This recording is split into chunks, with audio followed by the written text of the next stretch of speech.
Halo gengs, gimana kabar kalian? Kamboja, sebuah negara di Asia Tenggara, merupakan penerus Kekaisaran Khmer yang pernah menguasai seluruh semenanjung Indochina antara abad ke-11 dan 14. Kejayaan Khmer meninggalkan banyak candi megah seperti Angkor Wat yang menjadi daya tarik utama wisata Kamboja.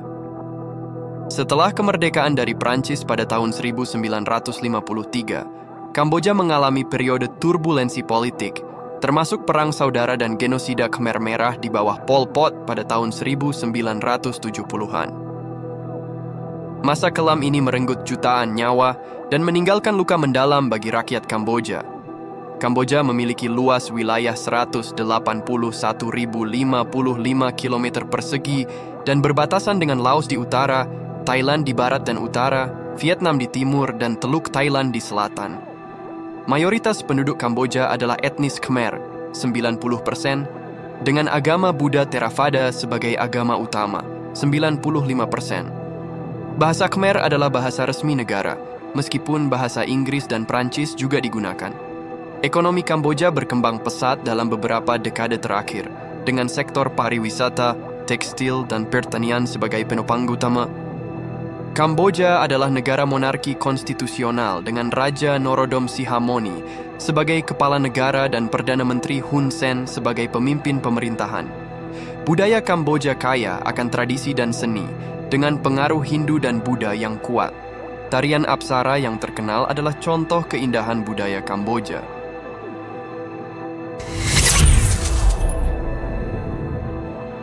Militer Kamboja memiliki program untuk mempelajari bahasa Indonesia. Program ini diluncurkan pada tahun 2014 sebagai bagian dari kerjasama bilateral antara Indonesia dan Kamboja di bidang pertahanan. Tujuan program ini meningkatkan komunikasi dan kerjasama antara militer Indonesia dan Kamboja, membantu menjaga keamanan di wilayah perbatasan, meningkatkan hubungan bilateral antara kedua negara. Program ini difokuskan pada pasukan yang bertugas di wilayah perbatasan dengan Indonesia, perwira militer yang mengikuti pelatihan di Indonesia.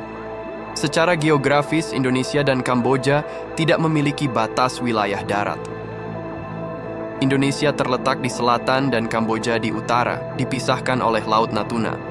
Namun, kedua negara memiliki batas wilayah maritim di Zona Ekonomi Eksklusif, ZE, di Laut Natuna. Batas ZE ini ditetapkan berdasarkan Konvensi Perserikatan Bangsa-Bangsa tentang Hukum Laut, UNCLOS, tahun 1982.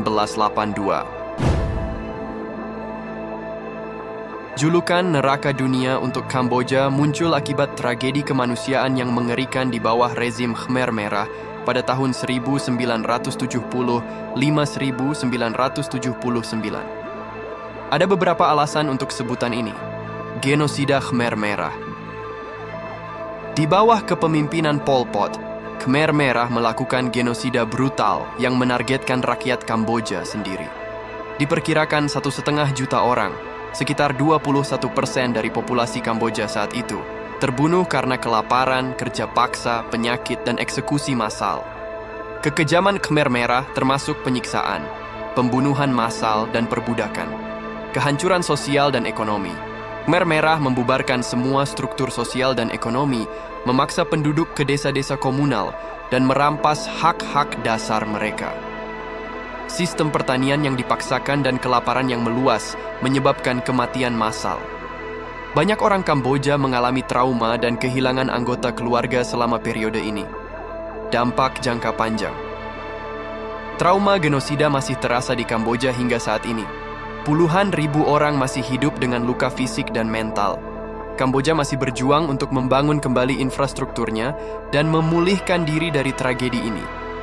Julukan neraka dunia untuk Kamboja adalah pengingat sejarah kelam dan tragedi kemanusiaan yang mengerikan. Meskipun masa lalu masih terasa, Kamboja terus bergerak maju dan membangun masa depan yang lebih cerah. Benarkah Kamboja negara termiskin di Asia Tenggara? Berdasarkan data terkini, 2023, Myanmar adalah negara termiskin di Asia Tenggara dengan PDB per kapita, PPP, sebesar $1.444.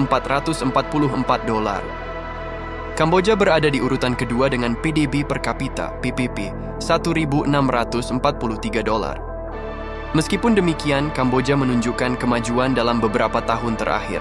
Pertumbuhan ekonomi. Ekonomi Kamboja tumbuh rata-rata 7% per tahun dalam dekade terakhir. Pertumbuhan ini didorong oleh sektor pariwisata, tekstil, dan investasi asing. Pengurangan kemiskinan. Tingkat kemiskinan di Kamboja turun dari 47% pada tahun 2004 menjadi 13,5% pada tahun 2019. Upaya pemerintah dalam meningkatkan akses pendidikan dan kesehatan turut membantu pengurangan kemiskinan. Pembangunan infrastruktur. Pemerintah Kamboja telah meningkatkan investasi dalam infrastruktur seperti jalan raya, jembatan, dan pelabuhan. Kamboja merayakan Tahun Baru pada bulan April, berbeda dengan kebanyakan negara lain yang mengikuti kalender Masehi dan merayakan Tahun Baru pada tanggal 1 Januari. Ada beberapa alasan Kamboja merayakan Tahun Baru di bulan April. Kamboja menggunakan kalender Khmer, yang merupakan kalender lunisolar, yaitu berdasarkan pergerakan bulan dan matahari. Tahun Baru Khmer disebut Chaul Chnam Thmei, yang berarti masuk Tahun Baru. Chaul Chnam Thmei jatuh pada tanggal 13 atau 14 April setiap tahunnya dan merupakan hari libur nasional di Kamboja. Perayaan Chaul Chnam Thmei berlangsung selama 3 hari. Sekian video dari D and Wiglove. Semoga kalian menikmati video ini dan mendapatkan informasi baru tentang negara yang indah ini.